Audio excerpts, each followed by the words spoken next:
Maling Kundang dengan bahasa Betawi.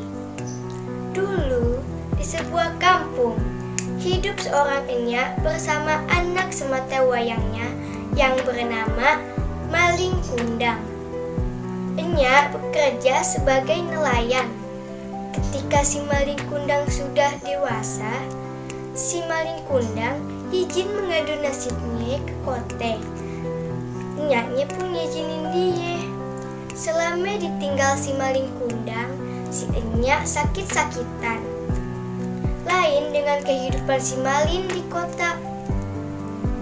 Di kota, si Maling Kundang menjadi juragan yang kaya raya yang telah menikahi perempuan cantik di kotanya. Suatu hari, si Maling Kundang kangen dengan kampung halamannya. Pergilah dia dengan istri dan pekerjaannya.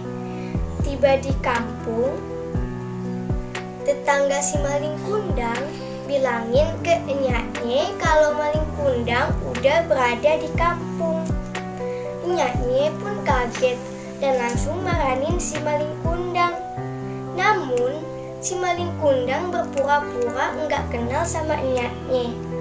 Lantas, enyaknya pun mengucap kekecewaannya yang enggak dianggap sebagai enyaknya dan malah dianggap sebagai pengemis yang mengaku-ngaku. Keluarlah kutukan dari seorang enyak yang merubah Maling Kundang menjadi batu. Seketika, Maling Kundang pun berubah menjadi batu yang sedang bersujud. Selesai. Terima kasih. Wassalamualaikum warahmatullahi wabarakatuh.